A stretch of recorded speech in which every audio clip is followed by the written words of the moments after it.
this is JJ Virgin. Thanks so much for joining me. This is Ask the Health Expert. In each episode, I put the power of health in your hands and share ways to get healthy, lose weight, heal your gut, detox, and lots more, so you can look and feel better fast. If you'd rather watch the video, hey, I did put on my makeup and do my hair, so check it out on my YouTube channel.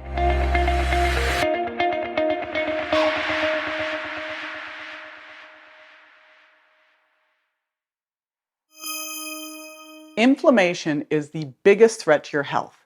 Nearly every disease on the planet is connected to inflammation, and chronic inflammatory diseases are the most significant cause of death. So if you could easily eliminate one thing in your diet that causes it, you would do that, wouldn't you? So then, if that's the case, it would be good to know what it is. Hey, it's JJ. When Time magazine called chronic inflammation the secret killer on its cover a few years ago, that pretty much summed it up. Inflammation is wicked, and eliminating it is the key to getting and staying healthy for the longest time possible. But I'm sure you know inflammation isn't always bad. It's usually just how your immune system takes care of you and helps you heal, right? Like when you cut your finger and your body seals it up, that's acute inflammation. It's helpful. You need it. It does its thing and then it leaves. But when inflammation is constantly firing in response to real or perceived threats, it becomes chronic inflammation. And that's when things start to go totally sideways. Now, lots of things can contribute to or exacerbate chronic inflammation, like not getting the right kind of exercise, poor sleep, and being constantly stressed out. But really, the biggest thing is your diet. Foods like dairy and gluten can be really inflammatory and cause a reaction. Some you'll notice right away, and some may take a little bit longer. Now, if you eat a lot of highly reactive inflammatory foods like yogurt and eggs and soy milk and whole wheat bread, your poor system is just constantly on fire. And if you're eating a lot of high sugar impact foods, they're also usually high in inflammatory fats and oils too, just to compound the problem. And that leads me to the secret killer that creates weight loss resistance. Ready? It's industrial seed oils. Seed oils are one of the most inflammatory foods on the planet.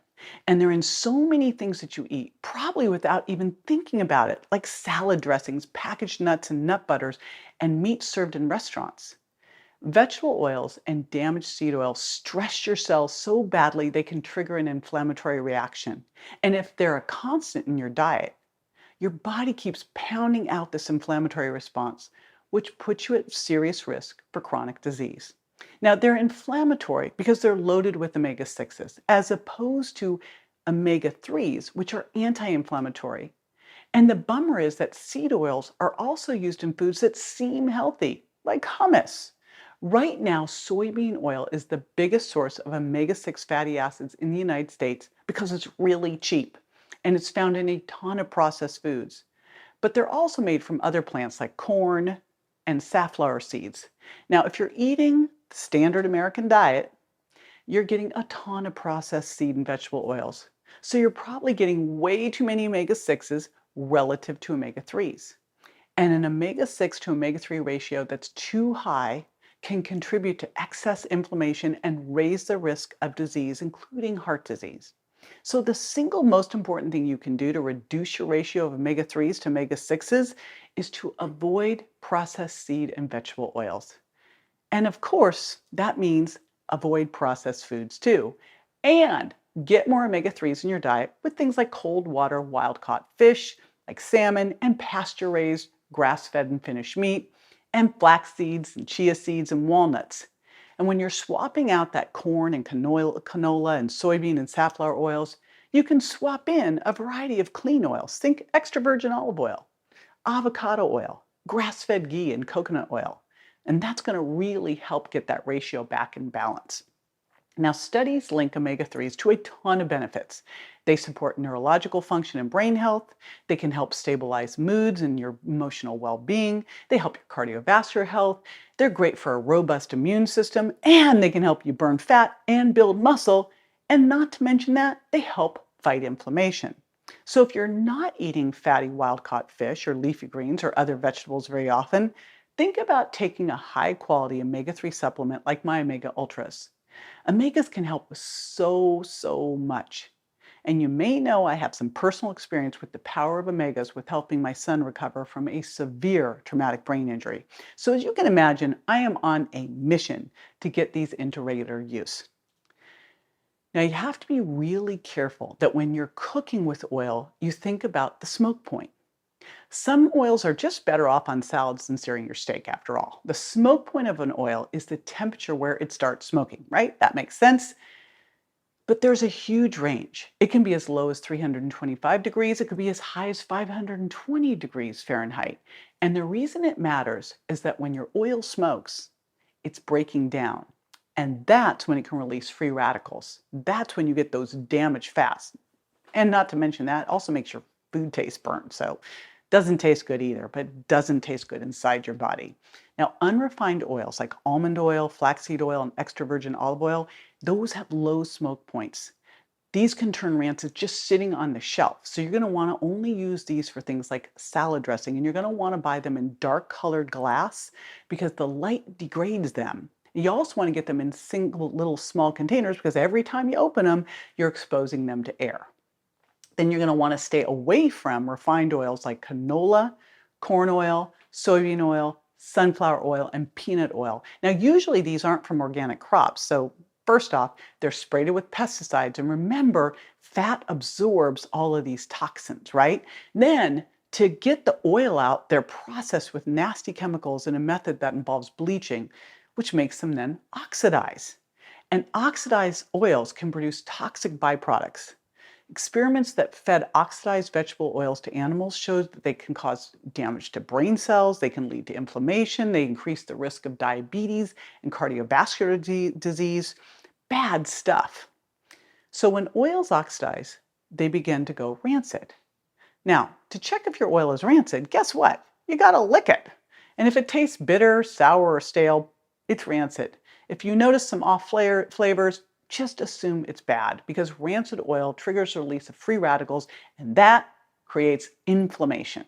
Now, on top of that, if you're eating a lot of inflammatory foods that have vegetable and seed oils, your chronic low-grade inflammation has likely led to weight loss resistance because inflammation locks the doors on the fat cells and stops fat burning too. So how does that work? In people who are obese, fat tissue creates its own inflammatory environment, and that puts you at a bigger risk for diabetes and even cancer. And when you're inflamed, you can't lose weight, and the extra weight causes its own inflammation. So now all of a sudden you're going around in circles trying to figure out why you can't lose weight. So let me give you 7 ways that inflammation can make fat loss possible. Actually, let me give you 7 ways that inflammation can make fat loss impossible. So this will not happen to you, right? Here we go. Number 1, stress. Inflammation and stress hormones, they go hand in hand. So chronic inflammation can knock stress hormones like cortisol out of balance. And then elevated cortisol levels can create an inflammatory response, disrupting how our hypothalamic pituitary pathway in the brain works, which controls so many of our hormones. So it's this vicious cycle. Cortisol follows your circadian rhythm and should be highest in the morning and then taper down throughout the day. But when cortisol stays high all day, your body gets really good at storing fat and, of course, makes you have even more cravings, especially for sugar. Now, number 2, that nasty cortisol inflammation cycle, guess what it does? It crashes your mood because cortisol lowers serotonin. Serotonin is the brain chemical that makes you feel good and sleep better. So guess what else low serotonin does? Well, it makes you crave carbs because you need a mood boost from sugar. And when you're craving that, it's not broccoli. It just won't cut it. Next up, number 3, you probably have noticed this if you're inflamed, it makes you hungrier. Inflammation creates resistance to leptin. And leptin is the hormone that lets you know when you're full. So if you are leptin resistant, you're going to be hungrier because your brain isn't getting the signal to put your fork down. So you're piling more food on your plate and you don't even know why. Now, number 4, inflammation puts you at a really high risk for insulin resistance. So insulin's going to move the sugar out of your bloodstream and into your cells. When you eat too much sugar or when your system is inflamed, Your body secretes too much insulin and keeps insulin in your bloodstream longer than it's supposed to be. So eventually, your cells can't even hear that message of that excess insulin and they become resistant.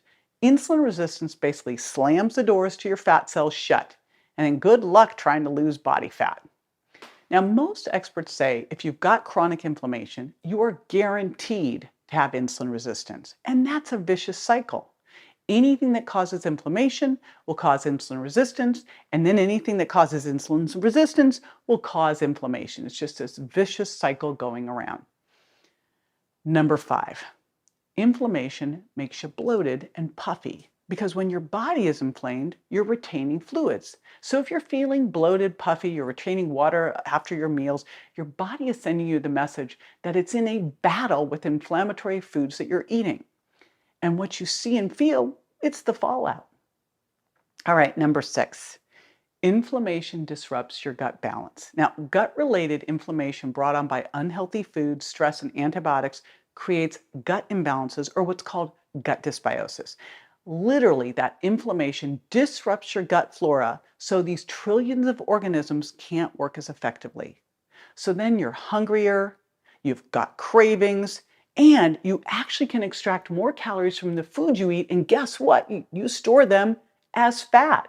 And over time, you might even end up with leaky gut and inflammatory problems outside your gut. And then number 7, inflammation makes you feel sluggish and tired. When your immune system is constantly revved up and you're inflamed, you feel like you've been run over by a truck. And all you want to do is faceplant on the couch and stay right there. And then, of course, the less active you are, the more insulin resistant you become. And then, of course, that also is going to increase chronic inflammation. Now, if all this seems a little depressing, I have good news. Now that you know all this, you can get yourself off this ride and take down the inflammation. And here's how. The best way to do it is to start at the source by making swaps to the inflammatory and high sugar impact foods you're eating. So it's really like offense and defense at the same time because you're swapping out the foods that are hurting you and making you inflamed for foods that are going to heal you and lower the inflammation. And guess what? You'll probably also lose weight as a side effect. And the good news is losing weight lowers inflammation. So I want you to check out the Virgin Diet because this is exactly why I wrote it. It helps you eliminate those 7 foods that can cause inflammation and then gives you amazing, delicious anti-inflammatory swaps. Because when you eat foods you're intolerant to, guess what? It can cause inflammation. But half the time you don't even know it because the reactions are delayed and they're subtle.